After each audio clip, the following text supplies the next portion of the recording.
시장이 조금 조용합니다. 갈 길을 어디로 가야 할지 좀 방향을 찾고 있는 듯한데 하반기라는 큰 그림을 우리가 놓쳐서는 안 되겠죠. 그 측면에서 가장 유망 기대주로 떠오르고 있는 바이오 집중 분석해보겠습니다. 오늘 이 시간 특별한 분과 함께합니다. 여노래 현대차증권 연구원입니다. 어서 오세요. 네, 안녕하세요.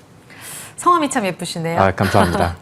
저 연구원님 리포트 찾아봤는데 일찍이 하반기 바이오 전망을 주셨어요. 그때와 한 달 사이로 조금 더 상황이 많이 바뀌었거든요. 네. 그래서 뷰가 달라지셨는지가 가장 궁금합니다. 이때 바이오 전망 제목이 진보는 계속된다였어요. 첫 번째 질문부터 드려보겠습니다. 일단 작년 하반기까지 봤을 때 글로벌 제약사들 성장을 꾸준히 이어왔지만 비만 쪽으로만 집중이 됐다. 네. 그리고 우호적인 환경이 펼쳐지지 않았다라는 이야기를 하셨어요. 매크로가 금리도 높고 그랬었잖아요. 그렇죠. 네. 이번 주까지 쭉 봤을 때에는 확실히 금리 인하 기대감이 훌쩍 뛰어오른 상황입니다. 네. 바이오 그 안에서 대표적 대장주로 들어설 수 있을 거라고 보세요? 일단은 제약바이오라는 섹터 자체가 기준금리가 3% 미만일 때 가장 강세를 보이는 섹터라고 보시면 될 것 같고요. 이 이유는 사실 제약바이오 자체가 신동력을 위해서 계속해서 신약 개발을 지속을 해야 되고 이게 이제 임상이라는 거대한 프로세스가 존재하기 때문에 비용이 상당히 많이 들어가는 부분입니다. 그러다 보니까 이제 임상 비용을 조달을 받기 위해서는 기준금리가 3% 아래로 내려가야 한다는 게 컨센서스라고 보시면 될 것 같고요. 이렇다 보니까 이제 3% 미만이 되었을 때는 바이오텍들 새로 신약을 개발하면서 이제 현금 유입이 없지만 조달을 많이 받아야 되는 바이오텍들에 좀 유리한 상황이 펼쳐질 것이라고 예상이 되고 있습니다. 확실히 좋군요. 그런데 관세라는 매크로 네. 측면에서 우리가 뚫고 가야 될 장벽이 있잖아요. 네, 네. 트럼프 대통령이 지난주 250%까지 이야기를 했어요. 네. 물론 당장은 아니지만 이 부분은 어떻게 보세요?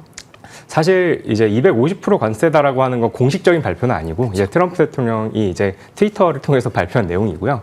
이런 관세는 사실 좀 위험용이다라고 판단을 하고 있습니다. 사실 반도체 같은 데에서도 200% 관세를 부과하겠다라는 이야기를 했지만 실질적으로는 이거는 이제 제약사들에게 미국에 시설 투자를 해라라는 어떤 압박이라고 생각이 되고 있고요.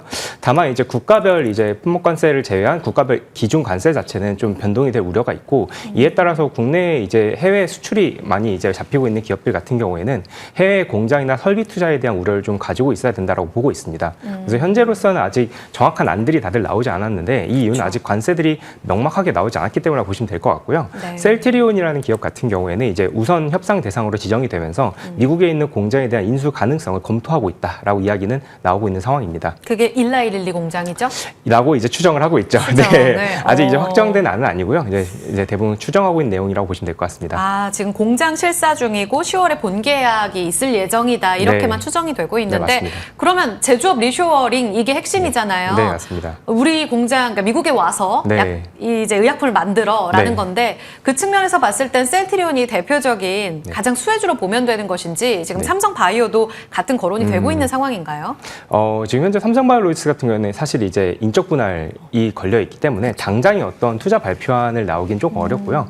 분할 이후의 흐름을 좀 지켜봐야 된다라고 생각하시면 될 것 같고 이 외에도 이제 미국으로 수출을 해야 하는 기업들 같은 경우에는 대부분 이런 우려를 가지고 있습니다. 사실 이제 SK 바이오팜 또는 녹십자 같은 곳들도 이런 생각을 하고 있을 수 있는데 아직 말씀드린 것처럼 정확한 안이 나오지 않았고 또 이제 우리나라가 판매하고 있는 약품들 중에서는 희귀질환 치료제들도 많이 있거든요. 네. 이런 거 같은 경우에 미국에서는 사실 자국 생산이 좀 어려운 부분이 많이 있기 때문에 좀 제외시킬 우려도 있다라고 생각하시면 될 것 같습니다. 그래서 아직 정확한 안은 나오지 않았고 좀 이제 불확실성으로 남아 있다라고 생각하시면 될 것 같습니다. 하반기에 이게 관전 포인트가 되겠네요. 네, 맞습니다. 말씀하실 때 여 연구원님께서 리포트에 약가 인하라는 큰 틀은 변함이 없기 때문에 맞습니다. 여기에서도 CDMO가 매우 유리하다 하셨어요. 네. 그런 측면에서 삼바와 셀트리온은 계속 매력도가 높은 거예요? 네, 맞습니다. 약가 인하는 계속해서 기조를 그대로 가져가고 있고요. 특히 약가 인하의 포인트 중 하나는 이제 바이오시밀러 같은 의약품들이 되게 강세를 많이 받을 것이기 때문에 삼성바이오로직스 같은 경우에도 안에 이제 에피스홀딩스가 있고 에피스홀딩스의 본 사업은 바이오시밀러라고 보시면 될 것 같습니다. 그래서 이 바이오시밀러의 수혜가 계속 들어갈 것이다라고 예상은 하고 있습니다. 좋습니다. 비만으로 넘어갈게요. 네. 작년에 가장 큰 성장, 두 자릿수 유일하게 성장을 기록했던 게 비만이라고 얘기를 하셨어요. 네. GLP-1 관련한 비만 치료제가 작년 글로벌 제약사의 성장을 이끌었다라고 리포트에 써주셨는데 화이자랑 노보노디스크가 나란히 비만 약 개발 중단하겠다고 밝혔습니다.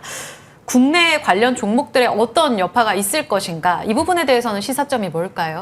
사실은 최근에 화이자랑 이제 뭐 비만 치료제를 개발을 중단한다라고 했는데 그 비만 치료제들이 이미 경쟁력을 조금 상실한 약들이었다고 보시면 될 것 같습니다. 그래서 시장은 이미 GLP-1이라는 단일로는 니고비가 출시가 되었고 GLP랑 GIP라는 약을 타겟하는 걸로는 젯바운드, 마운자로라는 약이 이미 출시가 되어 있습니다.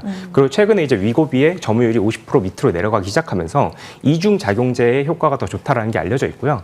최근에 개발을 중단한 여파들은 대부분 단일이거나 또는 이중 작용제인데 이 젯바운드나 마운자로를 넘어서기 어렵다라고 판단했기 때문이라고 생각하시면 될 것 같습니다. 그래서 지금 현재 국내에서 비만 치료제를 개발하는 기업들, 한미약품, D&D 파마텍 이런 기업들 같은 경우에는 사실 이 이중 작용제의 이 다음 차세대 약품들을 개발을 하고 있기 때문에 실질적으로는 오히려 수혜다라고 생각을 하고 있고요. 이렇게 중단은 했지만 결국 이 시장은 남아있기 때문에 새롭게 파이프라인을 기술 이전을 하거나 해야 될 니즈가 있어서 오히려 국내 기업들에게는 좀 수혜가 될 것이라고 예상이 되고 있습니다. 그렇군요. 이번 리포트에 보니까 하반기에 경구용 비만 치료제 그 오포글리프론 네. 관련한 데이터 나오기 때문에 이게 제일 중요하다라고 얘기를 하셨는데 맞습니다. 지난주에 발표됐는데 실망감 너무 크지 않습니까? 네. 이거 어떻게 되는 건가요? 경구용 비만 치료제가 근데 원래는 성공 가능성이 되게 높진 않았다라고 말씀드리고 싶고요. 그런데 이제 이전에 있었던 중간 결과가 너무 잘 나오다 보니까 사실 기대감이 높았던 너무 부분이었고, 그런데 이번에 나온 데이터가 나쁜 데이터는 아닙니다. 근데 기대감이 너무 높았기 때문에 조금 기대보다는 미치었다라고 생각하시면 될 것 같고요. 오히려 좀 국내 기업들에게 제가 아까 말씀드린 것과 똑같이 경쟁해야 될 약들이 데이터가 안 좋게 나왔다는 거는 새롭게 개발하는 약들에 대한 수요가 늘어난다고 봐야 되기 때문에 좀 더 국내 기업들은 수혜가 될 수 있다라고 판단을 하고 있습니다. 경구용 비만 치료제가 잘 나오게 되면 장기 주사제 측면에서 펩트론의 힘을 실어줄 거고 네. D&D 파마텍도 그 다음 경구용 치료제를 준비하고 있기 때문에 기대감이 커질 거다 이 논리였었는데 네. 그럼 그 두 종목은 계속 좋아지는 겁니까? 그렇죠. 이제 사실 경구용 비만 치료제라는 것 자체가 어찌 보면 장기적으로 효과를 유지해주기 위해서 만들려고 했던 건데 그쵸. 이 효과에서 부작용이 좀 많이 나왔다는 게 아직은 우려로 꼽히고 있고요. 그러다 보니까 주사제형을 이용한 장기 지속형도 계속해서 수요가 발생할 것으로 보고 있고 따라서 펩트론에 대한 이제 기대감도 유효하다고 생각이 되고 있고요. D&D 파마텍 같은 경우에는 현재 단일 GLP-1뿐만 아니고 GLP, GIP, GCG까지 포함하고 있는 2중, 3중 비만 치료제를 개발을 하고 있고 네. 저분자가 아닌 펩타이드로 만들고 있기 때문에 사실은 이번에 나온 데이터는 저분자기 때문에 좀 부작용이 높았다고 볼 수도 있거든요. 그래서 펩타이드를 이용한 비만 치료제는 아직도 기대감이 유효하고 상당히 매력이 있는 파이프라인이다라고 보시면 될 것 같습니다. 좋습니다. 25년 하반기 학회 길라잡이로 쭉 정리를 해주셨는데 네. 지금 이미 많은 부분들이 통과가 됐고 8월의 중순 이제 오늘부터네요. 현지 시간으로 네. IO 서밋도 열리고 12월까지 학회가 굉장히 많습니다. 네. 에스모 콩그레스도 있고 네. 가장 주요하게 보시는 학회와 여기서 기술 이전 기대감 큰 쪽 어느 쪽으로 보세요? 일단은 가장 중요한 학회는 하반기에 있는 보통 암학회 중에서도 에스모라고 하는 유럽 암학회를 꼽습니다. 이 학회에서 보통 항암제들이 되게 많은 데이터를 발표하게 되어 있고요. 국내 항암제 개발 기업인 이제 리가켄바이오 또는 이제 이중항체 개발 기업인 ABL바이오 그리고 뭐 저분자 화합물 개발 기업인 보르노이 같은 기업들이 여기서 좀 강세를 보일 것으로 예상이 된다고 말씀드리고 싶습니다. 여기에서 이제 결과가 추가적으로 더 진보된 내용들이 나올 거라는 거죠. 그렇습니다. 네. 탑픽 들어볼까요? 네. 제 하반기 탑픽은 어쨌든 제약바이오 섹터 안에서도 바이오텍들이 조금 더 강세일 것으로 보고 있고요. 앞서 말씀드린 매크로 환경에도 굉장히 잘 부합하고 있는 상황이고 특히나 펀더멘털이 강한 바이오텍들 같은 경우에는 실제 지금도 주가가 상당히 높다고 말씀드리기 좀 어렵습니다. 그래서 이제 리가켄 바이오, 대표적으로 ADC라고 하는 항암제를 개발하는 기업이 제 탑픽 중 하나로 보시면 될 것 같고요. 그리고 다음으로는 현재 빅파마들이 수요가 어떤 거에 몰려있는지 봐야 되는데 최근에는 이제 퇴행성 뇌질환에 대한 수요가 높아지면서 BBB 셔틀이라는 기술, 뇌로 이제 물질을 투과시켜주는 기술에 대한 플랫폼 기술에 대한 수요가 늘어나고 있습니다. 따라서 이제 ABL 바이오라는 기업, 이 기업 같은 경우에는 최근에 GSK라고 하는 빅파마와 4조 규모의 딜을 체결을 했고요. 추가로 딜될 가능성이 되게 높다고 판단이 하고 있기 때문에 ABL 바이오에 대해서도 매수 의견 추천드리고 있습니다. 리가캠이랑 ABL 바이오 결국은 학회에서 기술 이전 나올 가능성 높은 쪽으로 압축하신다는 거잖아요. 네, 맞습니다. 여기서 기업 가치 재평가된다면 충분히 완전히 다른 이제 주가의 퀀텀 점프도 기대한다고 보면 될까요? 네, 맞습니다. 그렇게 생각을 하고 있습니다. 네, 좋습니다. 리가캠 바이오, ABL 바이오는 지금 7월에 나왔었던 고점을 아직 돌파하지는 못한 상황이거든요. 이 부분 기대합니다. 마지막으로요. 하반기 바이오 섹터 큰 그림에서 전략을 세워본다면 결국은 탑픽은 ADC라든지 이런 네. 기술 이전 기대감 있는 쪽으로 주셨는데 큰 관점에서는 어떻게 가져갈까요? 큰 관점에서 바이오텍들을 봐야 되는 건 저는 개인적으로는 빅파마들이 그래서 무엇을 찾는가를 집중해 집중해서 봐야 된다고 생각을 하고요. 기술이라는 건 사실 모두 다 좋습니다. 사실 안 좋은 기술은 없다라고 생각을 많이 하는데 그 중에서도 기술 이전이라는 게 사실 국내에서는 엑식 방법 중 하나이고 이런 엑식 방법을 이제 빅파마가 해줘야 되거나 또는 이제 바이오텍들이 해줘야 되는데 이를 위해서 빅파마들이 전략적으로 무엇을 찾는가, 최근 트렌드가 어떤 것이 부합하는가를 많이 봐야 됩니다. 그 의미에서 아까 제가 말씀드린 세 가지 항암 그리고 비만 그다음에 이제 퇴행성 뇌질환 요 세 가지 섹터에 저는 좀 집중을 해야 된다라고 생각을 하고 있고요. 실제로 이번에 지난 6월에 있었던 바이오 USA 같은 이제 큰 대형 이제 비즈니스 포럼에서도 보면은 항암제, 이 비만 치료제, 대사질환 치료제, 퇴행성 뇌질환이 크게 파이프라인 개수가 늘어나는 걸 볼 수 있습니다. 그만큼 수요가 확실한 부분에 펀더멘털이 있는 바이오텍에 투자하자라고 말씀드리고 있습니다.